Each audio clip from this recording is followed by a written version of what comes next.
Hello students, आज के lecture में हम लोग वर्टिकल टैंजेंट को डिस्कस करने वाले हैं। देखिए, सबसे पहले आपको ये समझना होगा वर्टिकल टैंजेंट का मतलब क्या होता है। See we can say vertical tangent is simply a tangent perpendicular to x axis.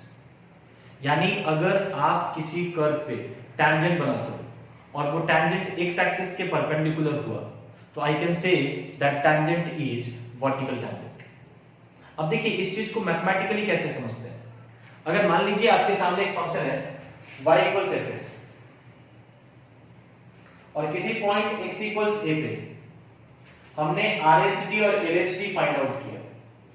RHD which can be written as f dash a plus and LHD which can be written as f dash a minus।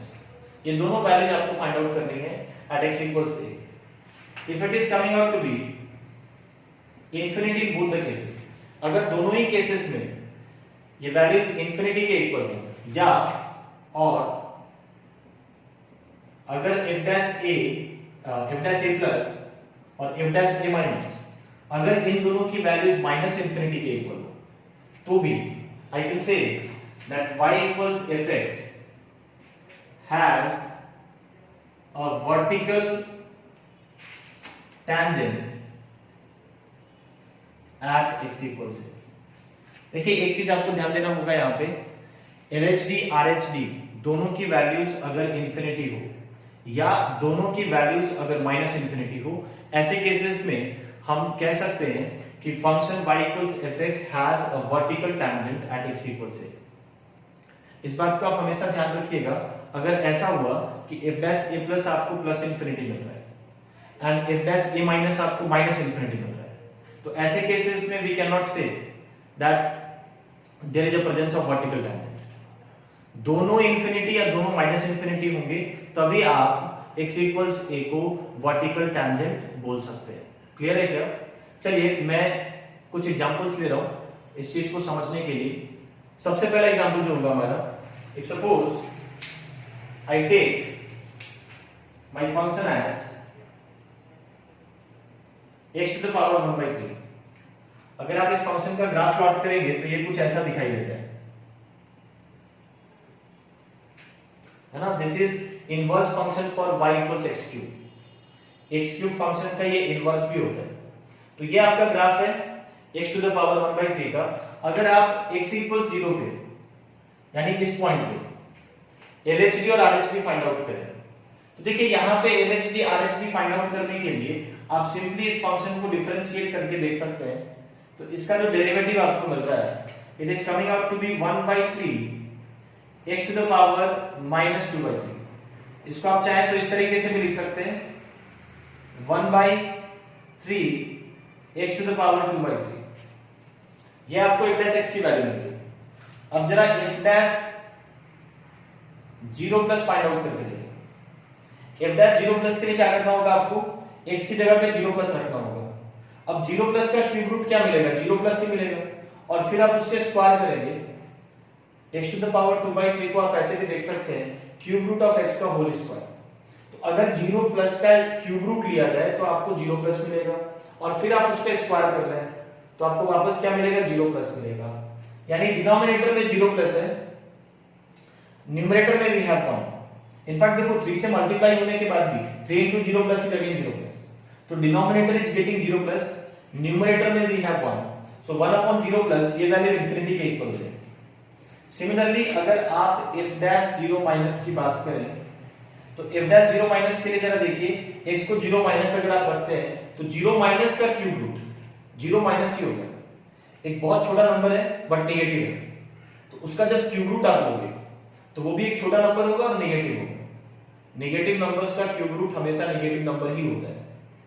तो 0 minus का cube root is again 0 minus, but उसका जब square करोगे आप, x का cube root लिया उसके बाद स्क्वायर भी करना है, तो 0 माइनस का जब आप स्क्वायर करेंगे तो इट बिकम्स 0 प्लस अगेन और 3 से मल्टीप्लाई होने के बाद डिनोमिनेटर 0 प्लस ही बनता है।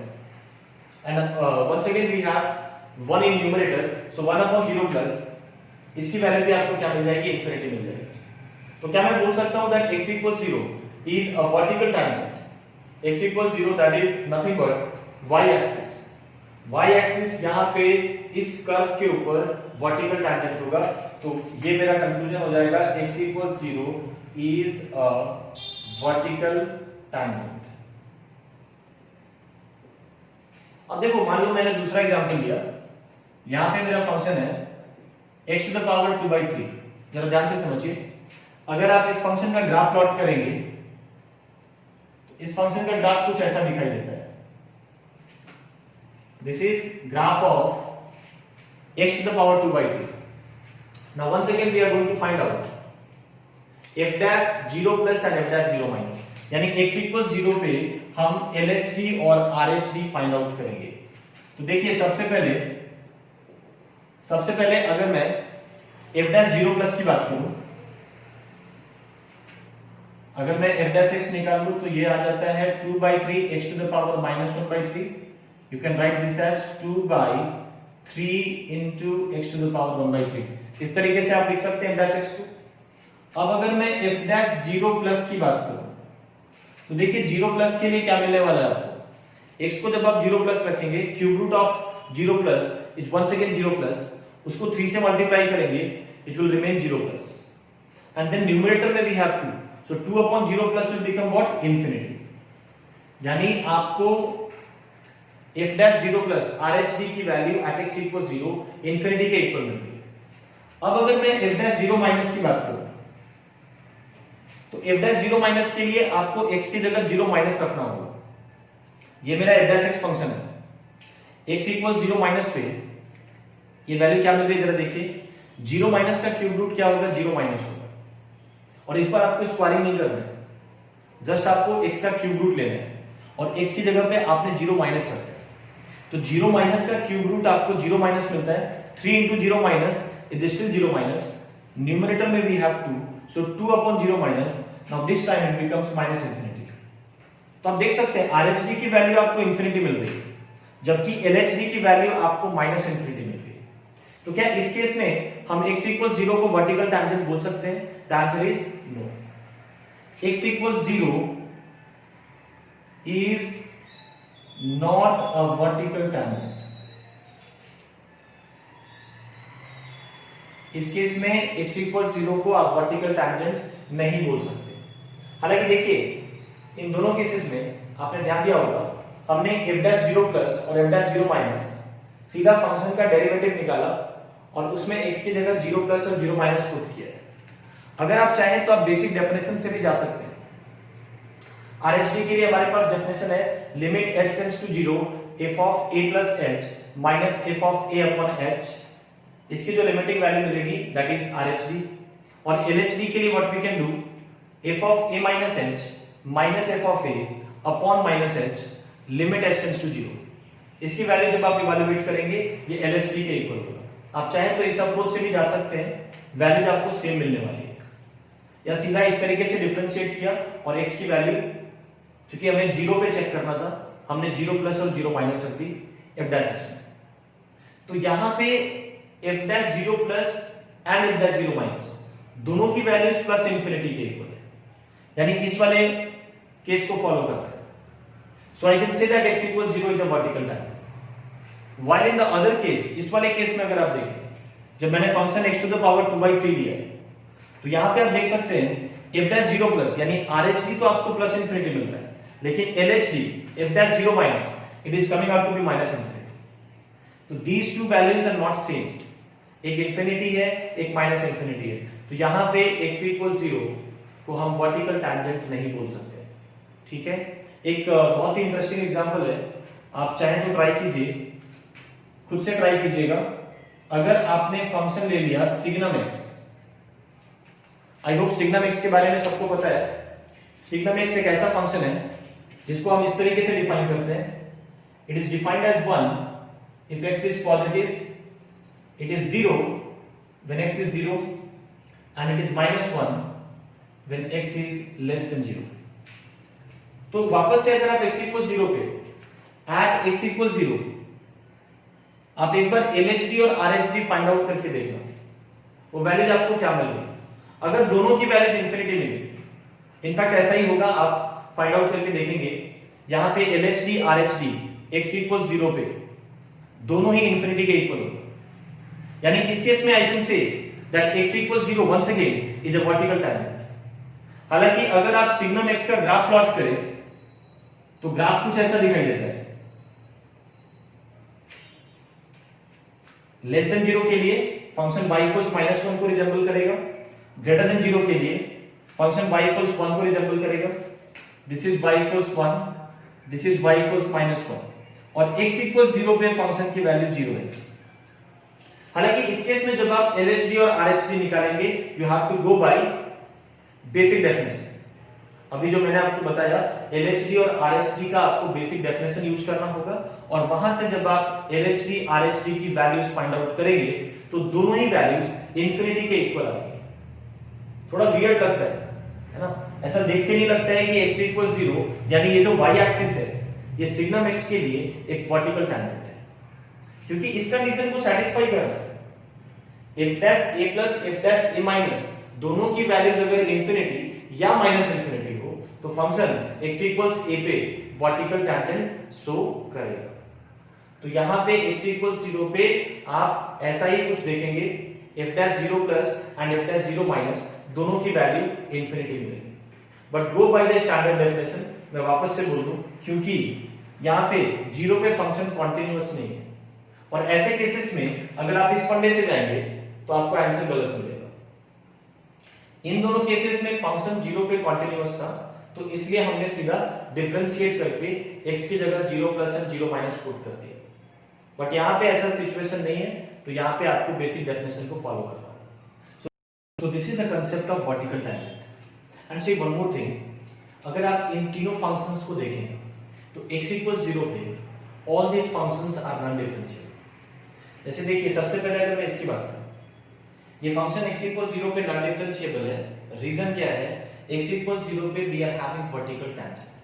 और मैंने आपको बताया था कि अगर फंक्शन किसी पॉइंट x इक्वल्स a पे वर्टिकल टैंजेंट शो करता है it means function is non differentiable at x equals a। तो डेफिनेटली ये फंक्शन x इक्वल 0 पे नॉन डिफरेंशिएबल होगा। अगेन अगर आप इसकी बात करें, यहां पे वर्टिकल टैंजेंट तो नहीं है but you can see LHD RHD they are not equal and moreover they are not finite. अगर डिफरेंशिएबल होना है किसी पॉइंट x इक्वल्स a पे फंक्शन को अगर डिफरेंशिएबल होना है तो LHD RHD इक्वल होना चाहिए और फाइनाइट होना चाहिए। तो ये केस में वापस आप देख सकते हैं x इक्वल 0 पे LHD RHD ना तो इक्वल है और ना ही फाइनाइट है, तो यहां पर भी फंक्शन x इक्वल 0 पे नॉन डिफरेंशिएबल होगा।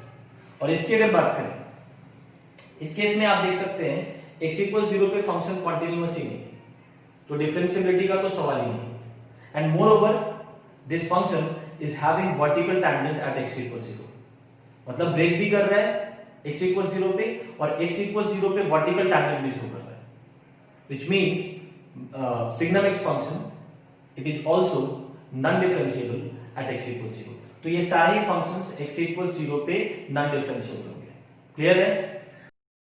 बात करेंगे how to solve a function equation.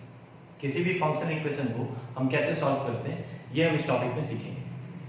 देखिए फंक्शन इक्वेशन को सॉल्व करने के दो मेथड्स हैं हमारे पास, बट मैं यहाँ पे एक ही मेथड डिस्कस करूंगा क्योंकि ये जो मेथड है ये ज्यादा इफेक्टिव भी है और कन्वीनियंट भी है, मतलब आपका टाइम भी कम लगेगा और गलती होने के चांसेस भी बहुत ही कम है, प्रोवाइडेड कि आप इस कंसेप्ट को अच्छे से समझ जाए।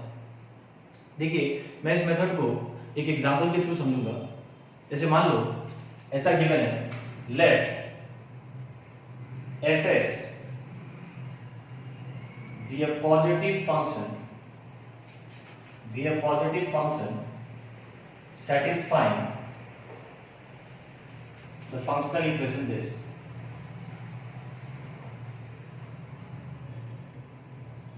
F of x plus y equals fx into f of y for all x y belongs to real number ना, यानी x y के सभी रियल वैल्यूज के लिए ये फंक्शनल इक्वेशन सेटिस्फाई होता है। ठीक है, एक और बात आप ध्यान देंगे, यहाँ पे x और y जो वेरिएबल्स हैं दे आर इंडिपेंडेंट वेरिएबल्स। देखो कहने का मतलब क्या है, x और y आपस में डिपेंडेंट नहीं है, मतलब आप x और y की वैल्यूज इंडिपेंडेंटली असाइन कर सकते हैं इस फंक्शनल इक्वेशन में। Like you can put x as 0, y as 1, you can put x as 2, y as 5। तो x और y की वैल्यूज आप इंडिपेंडेंटली यहाँ पे असाइन कर सकते हैं because they are not dependent to each other. ठीक है, इसलिए मैंने बोल दिया कि x और y ये दोनों इंडिपेंडेंट वेरिएबल्स होंगे। तो अब हम बात करते हैं कि आखिर इस फंक्शनल इक्वेशन को सॉल्व कैसे करना है। और एक और कमाल की बात है यहाँ पे, जब आप फंक्शनल इक्वेशन को सॉल्व करते हैं तो आप fx के लिए सॉल्व करते हैं, किसी फंक्शन के लिए सॉल्व करते हैं। जनरली जब हम किसी इक्वेशन को सॉल्व करते हैं तो x और y के लिए सॉल्व करते हैं, वेरिएबल्स के लिए। लेकिन यहाँ पे हम एक ऐसे फंक्शन के बारे में बात कर रहे हैं जो इस फंक्शनल इक्वेशन को सेटिस्फाई करेगा, और वही फंक्शन इस फंक्शनल इक्वेशन का सॉल्यूशन कहा जाएगा। ठीक है, तो देखिए सॉल्व कैसे करना है। It is simply a 2 step process. 2 step में आपको काम करना है। पहले स्टेप में हम क्या करते हैं, पहले स्टेप में हम we differentiate this entire functional equation with respect to x, keeping y as constant. मतलब y को कांस्टेंट ट्रीट करना है और इस इक्वेशन को x के रिस्पेक्ट में डिफरेंशिएट करना है। हालांकि देखिए यहाँ पे आपके पास एक और चॉइस होता है, आप चाहें तो y के रिस्पेक्ट में भी डिफरेंशिएट कर सकते हैं कीपिंग x एज कांस्टेंट। ये दोनों अप्रोच यहाँ पे वैलिड होगा। हालांकि अगर आप इस क्वेश्चन की बात करें तो this functional equation is quite symmetrical in x and y। कहने का मतलब ये है कि अगर आप x और y की पोजीशन को इंटरचेंज कर दें, x की जगह पे y रख दें, y की जगह पे x रख दें, तो भी ये फंक्शनल इक्वेशन ऐसा ही दिखाई देगा, है ना। There will be no change. तो इस केस में आप x के रिस्पेक्ट में डिफरेंशिएट करो या y के रिस्पेक्ट में डिफरेंशिएट करो, दूसरे वेरिएबल को कांस्टेंट मानते हुए कोई फर्क नहीं पड़ेगा। लेकिन हो सकता है किसी दूसरे इक्वेशन में, किसी दूसरे फंक्शनल इक्वेशन में आपको x के रिस्पेक्ट में डिफरेंशिएट करके कोई खास फायदा नहीं हो रहा है, तो आप y के रिस्पेक्ट में भी डिफरेंशिएट कर सकते हैं कीपिंग x एज कांस्टेंट। तो ये दोनों पॉसिबिलिटीज आपके पास है, इनमें से कोई एक आपके लिए वर्क कर जाएगा। यहां पे ऐसा कोई चैलेंज नहीं है, आपकी मर्जी, आप किसी भी वेरिएबल के रिस्पेक्ट में डिफरेंशिएट कर सकते हैं और दूसरे वेरिएबल को कांस्टेंट ट्रीट करना होगा। तो अगर मैं इस फंक्शनल इक्वेशन को x के रिस्पेक्ट में डिफरेंशिएट करूं कीपिंग y एज कांस्टेंट, तो मुझे क्या मिलेगा, LHS में I am going to get f dash x plus y। Chain rule का इस्तेमाल करेंगे, पहले फंक्शन f को डिफरेंशिएट किया, अब x प्लस y को डिफरेंशिएट करेंगे तो आपको क्या मिलेगा, x का डेरिवेटिव x के रिस्पेक्ट में अगर आप निकालें तो 1 मिलेगा, और y ये कांस्टेंट है तो इसका डेरिवेटिव क्या हो जाएगा, 0। यानी 1 प्लस 0 से आपको मल्टीप्लाई करना होगा, that is the chain rule. पहले f को डिफरेंशिएट किया, अब x प्लस y को डिफरेंशिएट करके मल्टीप्लाई करेंगे तो it is coming out to be 1 plus 0 which is 1। तो इसको अगर आप 1 से मल्टीप्लाई करते हैं तो इट रिमेंस सेम। अब अगर मैं RHS की बात करूं तो RHS में अपने पास क्या है, f of x into f of y। अब देखो अगर y कांस्टेंट है तो f of y भी कांस्टेंट होगा, यानी f of y को आप सिंपली बाहर ले सकते हैं और fx को डिफरेंशिएट करेंगे तो आपको रिजल्ट क्या मिल जाएगा, f dash x। It means after differentiating with respect to x keeping y as constant I am going to get this, ये मिल जाता है।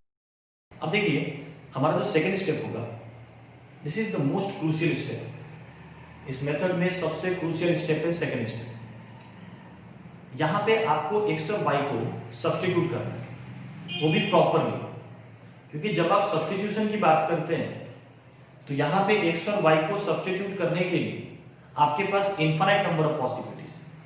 आप चाहें तो x को 0 पुट कर सकते हैं, 1 पुट कर सकते हैं, x की जगह पे कोई भी रियल वैल्यू डाल सकते हैं, and same for y। In fact आप चाहें तो y को x भी पुट कर सकते हैं, 2x भी पुट कर सकते हैं, 1/x भी पुट कर सकते हैं, डिपेंडिंग ऑन द रिक्वायरमेंट। तो बच्चे एक सवाल भी पूछते हैं कि सर क्या ये हिट एंड ट्रायल प्रोसेस होगा, क्योंकि यहां पे आपके पास बहुत सारी पॉसिबिलिटीज हैं, तो कैसे मालूम पड़ेगा कि x और y को क्या सब्स्टिट्यूट करना है। तो देखिए इसके लिए मैं आपको एक लॉजिक बताता हूं। x और y को सब्स्टिट्यूट करने के बाद आपको एक डिफरेंशियल इक्वेशन मिलता है। क्या मिलता है, डिफरेंशियल इक्वेशन।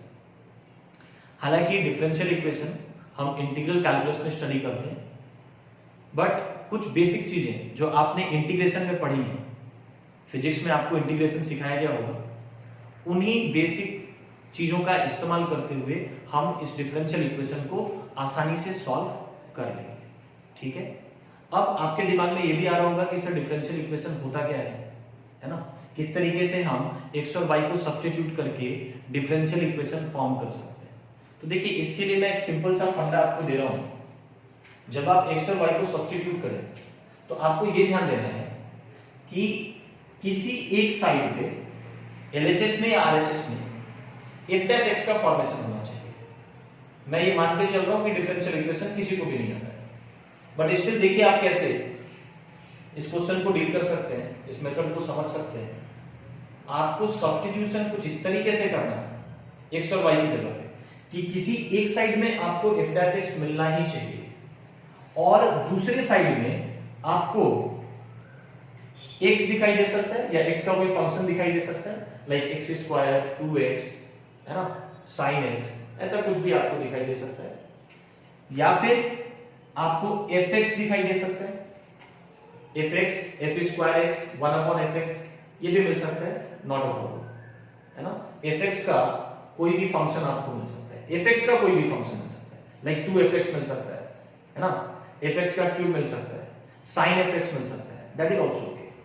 एंड देन आपको कांस्टेंट मिल सकता है, यहां पे मैं ये लिख देता हूं, x मिलेगा या x का कोई फंक्शन मिलेगा, इसको मैं g बोल देता हूं क्योंकि f ऑलरेडी मैंने यहां पे मेंशन किया हुआ है।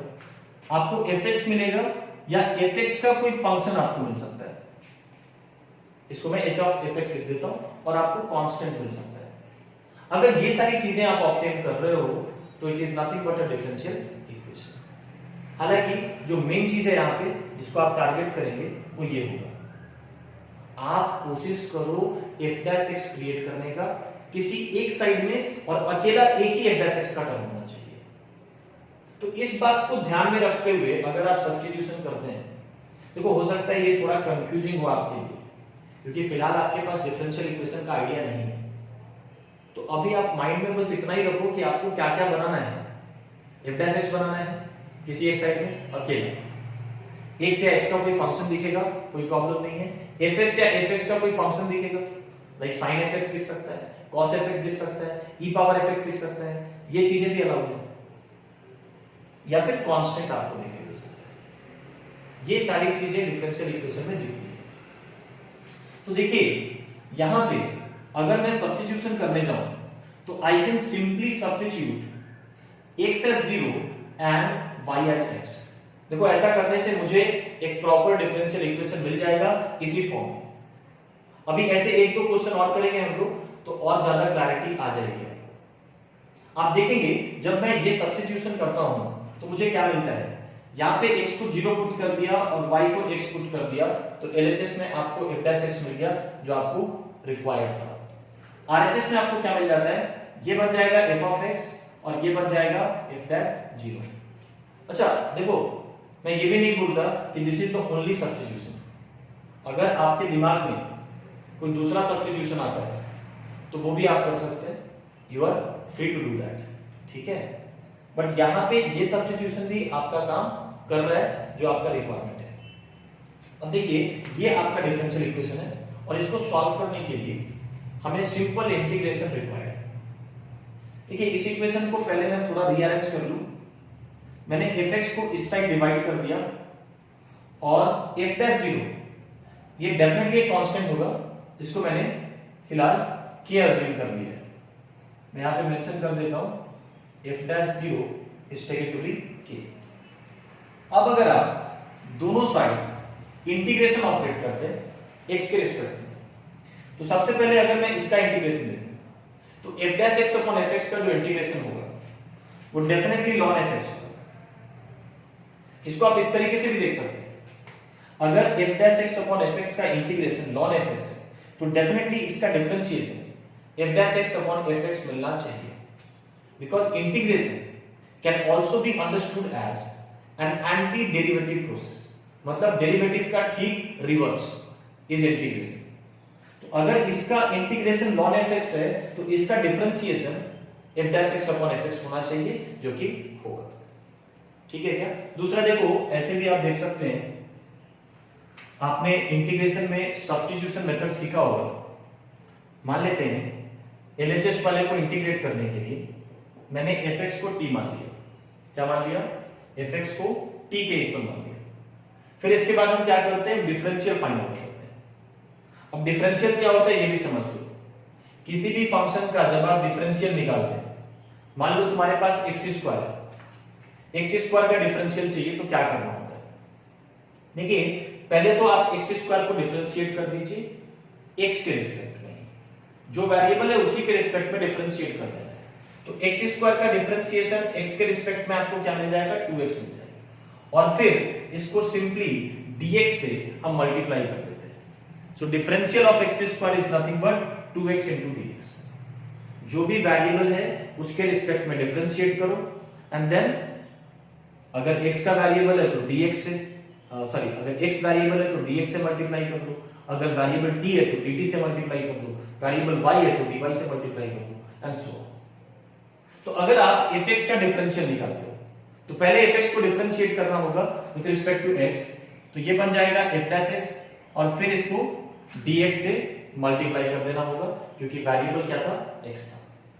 RHS में आपके पास t है, t को t के रिस्पेक्ट में अगर आप डिफरेंशिएट करेंगे तो t का डेरिवेटिव 1 हो जाएगा और फिर उसको dt से मल्टीप्लाई करना होगा क्योंकि वेरिएबल यहाँ पे t है। तो 1 into dt it becomes dt। तो देखिए आपका जो इंटीग्रल है वो अब कैसा दिखाई देगा? f' dx को आप dt लिख सकते हैं जो कि यहाँ पे प्रेजेंट था न्यूमरेटर में, f' into dx upon fx को आप क्या लिख सकते हैं? t लिख सकते हैं। और 1 upon t का इंटीग्रल आपको याद होगा, ये स्टैंडर्ड इंटीग्रल है, it is nothing but ln t। और t आपने किसको लिया था? Plus c। इंडेफिनिट इंटीग्रेशन में हमेशा कांस्टेंट ऑफ इंटीग्रेशन हम पुट अप करते हैं, तो ये कहीं ना कहीं क्या मिल जाता है? ln fx। t की वैल्यू वापस रीसब्स्टिट्यूट कर दी मैंने fx के equal and then plus c। हालांकि यहां पे आप देखेंगे यहां पे दोनों साइड आपको इंटीग्रेट करना है, तो इसका इंटीग्रेशन ln fx आ गया और इसका इंटीग्रेशन क्या आ जाएगा? k कांस्टेंट है, बाहर ले सकते हैं, और dx का इंटीग्रेशन या 1 into dx ऐसे देख सकते हैं। 1 का इंटीग्रेशन x के रिस्पेक्ट में क्या हो जाएगा? x के इक्वल हो जाएगा। यानी RHS में आपको क्या मिल जाता है? kx मिल जाता है और आप किसी एक साइड में कांस्टेंट ऑफ इंटीग्रेशन पुट कर सकते हैं, दोनों साइड में पुट करने की जरूरत नहीं है। हालांकि किया तो आपने इंडेफिनिटली है दोनों साइड, लेकिन अगर मैं यहां पे एक कांस्टेंट ऑफ इंटीग्रेशन डालूं c1 प्लस c1 और यहां पे मैंने डाल दिया plus c2, then c2 minus c1 एक इफेक्टिव कांस्टेंट c के इक्वल आप लिख सकते हैं। तो जब भी इस तरीके से इक्वेशन के दोनों साइड इंटीग्रेट किया जाए तो आप किसी एक साइड में कांस्टेंट ऑफ इंटीग्रेशन पुट कर सकते हैं, वही मैंने यहां पे किया। तो देखिए यहां पे आपका इक्वेशन डिफरेंशियल इक्वेशन सॉल्व हो चुका है। ये जो डिफरेंशियल इक्वेशन आपने ऑब्टेन किया आफ्टर सब्स्टिट्यूशन, और मैंने आपको बोला कि ये जो स्टेप है ये काफी क्रूशियल है, इसको ध्यान से करना है कुछ ऐसा क्रिएट करने के लिए, ठीक है? और जब ऐसा क्रिएट हो जाएगा तो आप उस डिफरेंशियल इक्वेशन को सॉल्व करेंगे और ये आपका सॉल्यूशन आ गया। अब देखिए यहाँ पे ये जो c की वैल्यू है इसको आप फाइंड आउट कर सकते हैं। इसके लिए कभी भी constant of integration find out करने के लिए आपको एक इनिशियल कंडीशन रिक्वायर्ड होता है। देखो यहाँ पे एज सच कोई भी कंडीशन गिवन नहीं है इस फंक्शनल इक्वेशन के अलावा, लेकिन अगर आप x और y की वैल्यू 0 से सब्स्टिट्यूट कर दें तो देखो आपको क्या मिल जाएगा? ये मिल जाएगा f of 0 और इधर आपको मिल जाएगा f of 0 का स्क्वायर, f of 0 का स्क्वायर। इसको आप क्या लिख सकते हैं? अगर मैं इसको LHS में लेके आऊं f of 0 कॉमन आ जाएगा और आपको कुछ ऐसा मिल जाएगा। तो यहां से I can easily say that f of 0 की वैल्यू या तो 0 होगी या फिर 1 होगी, दोनों नहीं हो सकते क्योंकि एक x के लिए अगर फंक्शन दो वैल्यूज दे रहा है तो फंक्शन हो ही नहीं सकता। फंक्शन का जो डेफिनेशन मैंने आपको बताया था, एक x के लिए एक ही y की वैल्यू होनी चाहिए, ठीक है ना? हमेशा किसी फंक्शन का इमेज एक ही होता है फॉर एनी गिवन x। तो यहाँ पे f of 0 की वैल्यू या तो 0 लेनी होगी या तो 1 लेना होगा, और ये आप यहां से देख सकते हैं fx एक पॉजिटिव फंक्शन है तो डेफिनेटली आप इस पॉसिबिलिटी को इग्नोर कर सकते हैं, यानी f of 0 की वैल्यू आपको 1 के इक्वल मिल जाएगी। देखो ये बात यहां से भी आप देख सकते हैं, ln fx अगर डिफाइन होना है तो fx डेफिनेटली पॉजिटिव होना चाहिए। तो 0 तो आप ले नहीं सकते, अगर फंक्शन पॉजिटिव है तो 0 पे भी फंक्शन की वैल्यू पॉजिटिव ही मिलनी चाहिए। अब मैं इसी कंडीशन को यहां पे यूज करूंगा। If I put x as 1, sorry if I put x as 0, तो मुझे क्या मिल जाएगा जरा देखिए, ये बन जाएगा ln f ऑफ 0, ये खत्म हो जाएगा क्योंकि x को 0 पुट किया है, इक्वल्स c। f ऑफ 0 की वैल्यू 1 है और ln 1 की वैल्यू 0 होती है, यानी c की वैल्यू आपको क्या मिल जाती है, 0 मिल जाती है। यानी आपका जो फंक्शन है यहां पे आप देख सकते हैं c अगर 0 हो जाएगा तो fx को आप सिंपली क्या लिख सकते हैं, e to the power kx। तो ये वो फंक्शन है जो इस फंक्शन इक्वेशन को डेफिनेटली सेटिस्फाई करेगा। कुछ छोटी छोटी बातें मैंने आपको और बताई, जैसे एक तो मैंने आपको बताया सब्स्टिट्यूशन का इस्तेमाल करके किस तरीके से इंटीग्रेशन किया जा सकता है। होपफुली आप लोगों ने सीखा होगा, बट मैंने एक बार फिर से यहाँ पे बता दिया क्योंकि ये थोड़ा मोड़ा इंटीग्रेशन आपको करना पड़ेगा फाइनल स्टेप में टू गेट योर फंक्शन। ठीक है, ये c की वैल्यू कैसे निकालनी है उसके लिए आपने एक इनिशियल कंडीशन फाइंड आउट किया। कई बार पहले से गिवन होता है, हो सकता है क्वेश्चन में ही दे दिया जाए कि f ऑफ 0 की वैल्यू 1 है ना, तो आपको ये करने की भी जरूरत नहीं है, आप सीधा x को प्रॉपर्ली सब्स्टिट्यूट करो। 0 पे फंक्शन की वैल्यू मालूम है तो x को 0 पुट कर दिया और वहां से c की वैल्यू आपको मिल गई एंड देन फाइनली आपने fx ऑब्टेन कर लिया। ठीक है, मैं बार-बार बोल रहा हूं ये जो सेकंड स्टेप है ये प्रैक्टिस से ही आप सीख पाओगे, है ना। मैंने एक टारगेट आपको दे दिया है कि आपको हमेशा कोशिश करना है सेकंड स्टेप में कुछ ऐसा सब्स्टिट्यूट करें कि आपको f डैश x का एक टर्म मिले, किसी भी एक साइड में अकेला एक ही टर्म मिलना चाहिए और दूसरे साइड में आपको x या x का कोई फंक्शन दिखाई दे सकता है, fx या fx का कोई फंक्शन दिखाई दे सकता है, लाइक f स्क्वायर x भी दे सकता है, f क्यूब x भी दे सकता है। fx का कोई भी फंक्शन मिलेगा देन इट इज अलाउड और कांस्टेंट टर्म मिल सकता है। इन बातों का ध्यान रखते हुए आप यहां पे सब्स्टिट्यूशन कर सकते हैं। अब देखिए मैं एक और क्वेश्चन लेता हूं।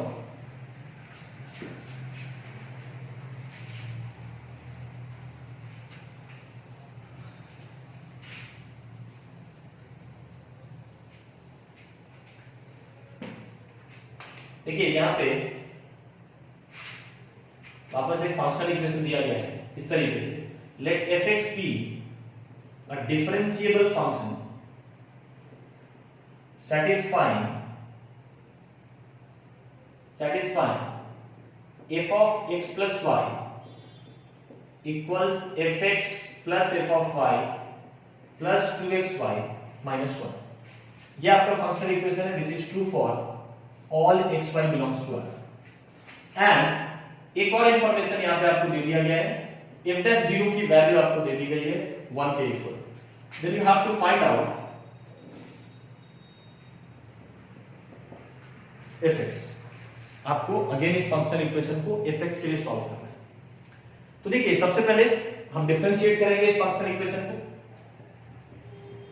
और अगेन आपके पास दो ऑप्शन है, आप x के रिस्पेक्ट में डिफरेंशिएट कर सकते हैं या y के रिस्पेक्ट में डिफरेंशिएट कर सकते हैं। लेकिन again this equation is quite symmetrical in x and y। x और y की पोजीशन को इंटरचेंज कीजिए, आपका इक्वेशन बिल्कुल चेंज नहीं होगा। तो कहीं ना कहीं आप इसको किसी एक वेरिएबल के टर्म्स में डिफरेंशिएट कर सकते हैं, keeping the other variable constant. तो अगर मैं x के रिस्पेक्ट में डिफरेंशिएट करूं y को कांस्टेंट मानते हुए तो मुझे क्या मिल जाएगा, LHS में मुझे मिल जाएगा f dash x plus y और फिर x प्लस y का डिफरेंशिएशन x के रिस्पेक्ट में अगर आप करते हैं तो ये 1 प्लस 0 यानी 1 मिल रहा है, 1 से मल्टीप्लाई करेंगे it will remain as it is. fx का डेरिवेटिव f डैश x हो जाएगा, fy का डेरिवेटिव 0 हो जाएगा क्योंकि y अगर कांस्टेंट है तो f ऑफ y भी कांस्टेंट होगा। एंड देन जब आप 2xy को डिफरेंशिएट करेंगे तो 2y को आप एज कांस्टेंट बाहर ले सकते हैं और x का डेरिवेटिव सिंपली 1 के इक्वल बन जाएगा। तो आप देख सकते हैं x के रिस्पेक्ट में डिफरेंशिएट करने के बाद कीपिंग y एज कांस्टेंट आपका रिजल्ट ऐसा कुछ बन जाता है। Now coming on to the second step. अब आपको क्या करना है, x और y की वैल्यूज सब्स्टिट्यूट करनी है। तो देखिए अगेन मैं x और y को सब्स्टिट्यूट करने जा रहा हूं और आपको पता है कि आपको क्या चाहिए, एक डिफरेंशियल इक्वेशन का फॉर्मेशन होने वाला है और उसके लिए आपका सब्स्टिट्यूशन होना चाहिए। See once again I can put x as 0 and y as x। आप क्यों ऐसा सब्स्टिट्यूट कर रहे हैं आप खुद ही देख लो। ये क्या बन जाएगा, ये बन जाएगा f dash x जो कि हमें रिक्वायर्ड है, इक्वल्स ये बन जाएगा f dash 0 और ये बन जाएगा 2x, है ना। ये कांस्टेंट है, यहाँ पे x दिखाई दिया, x का एक फंक्शन दिखाई दिया 2x है, दैट इज क्वाइट ओके। और एक साइड में आपने f dash x का फॉर्मेशन भी कर लिया। तो now we are going to solve this differential equation to get our function. अब देखिए f dash 0 की वैल्यू जो कि पहले से गिवन है, तो मैंने इसको 1 रख दिया और अब मैं दोनों तरफ x के रिस्पेक्ट में इंटीग्रेट करूंगा। 1 plus 2x का भी इंटीग्रेशन होगा जो RHS में था और f dash x का भी इंटीग्रेशन होगा which was present in LHS। तो देखिए f dash x का इंटीग्रेशन क्या हो जाएगा, it simply becomes fx। ये तो बहुत ही आसान है, fx का डिफरेंशिएशन f dash x है तो f dash x का इंटीग्रेशन fx होगा। 1 का इंटीग्रेशन इनफैक्ट 2x का पहले कर लेते हैं। 2x का इंटीग्रेशन सिंपली क्या हो जाएगा x²। आपके पास x पावर n का इंटीग्रेशन है that is x to the power n plus 1 upon n plus 1। ये रिजल्ट आपने एक स्टैंडर्ड रिजल्ट आपने जरूर पढ़ा होगा।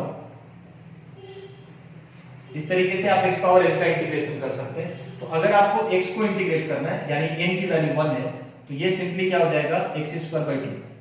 अगर मैं n की वैल्यू 1 रख दूं तो x का जो इंटीग्रेशन होगा with respect to x that is going to be x²/2 और 2 आपके पास ऑलरेडी है तो ये 2 कैंसिल आउट हो जाएगा और फाइनली आपको क्या मिलेगा, integration of 2x with respect to x is x²। 1 का इंटीग्रेशन करें तो ये सिंपली x हो जाएगा and then you have to put constant of integration in any one side, है ना। किसी भी एक साइड में आपको कांस्टेंट ऑफ इंटीग्रेशन पुट करना है तो मैंने RHS में पुट कर दिया। अब ये c की वैल्यू निकालने के लिए आपको एक इनिशियल कंडीशन रिक्वायर्ड होता है और वो इनिशियल कंडीशन आप यहां से निकाल सकते हैं by once again putting x and y both as 0। अगर x और y दोनों को 0 पुट कर दिया जाए तो देखिए आपको क्या मिलता है, ये f बन जाएगा RHS में, ये भी f, ये भी f, तो ये 2f बन जाएगा, ये खत्म हो जाएगा टर्म और फिर -1 मिल जाएगा। तो यहां से आप देख सकते हैं f की वैल्यू आपको 1 के इक्वल मिल जाती है। अब c की वैल्यू फाइंड आउट करने के लिए क्योंकि f आपको पता है, मैंने x को 0 पुट कर दिया तो देखिए मुझे क्या मिलता है, f is coming out to be c। ये दोनों टर्म्स 0 हो जाएंगे, यहाँ पे f मिलेगा, f की वैल्यू 1 है यानी c की वैल्यू 1 के इक्वल हो जाएगी। तो आपका जो फंक्शन है वो सिंपली क्या हो जाएगा, x² + x + 1। तो ये वो फंक्शन है जो इस फंक्शनल इक्वेशन को हमेशा सेटिस्फाई करेगा। ठीक है, तो आप देख सकते हैं this is a very simple process, a two step process. First you have to differentiate either with respect to x or with respect to y, keeping the other variable constant, and then you have to go for substitution। x और y को कुछ इस तरीके से substitute करना है कि आपको एक डिफरेंशियल इक्वेशन मिले। उसका फॉर्मेट मैंने आपको बता दिया, है ना। भले ही आपको डिफरेंशियल इक्वेशन का आइडिया ना हो, बट जब आपके पास फॉर्मेट है, एक f' क्रिएट करो किसी एक साइड पे और फिर उसके बाद x या x का कोई फंक्शन, fx या fx का कोई फंक्शन या कांस्टेंट, ये सारी चीजें डिफरेंशियल इक्वेशन में अलाउड है। And then you have to solve the differential equation by integrating on both sides. हो सकता है थोड़ा रीअरेंज करना पड़े इंटीग्रेट करने से पहले।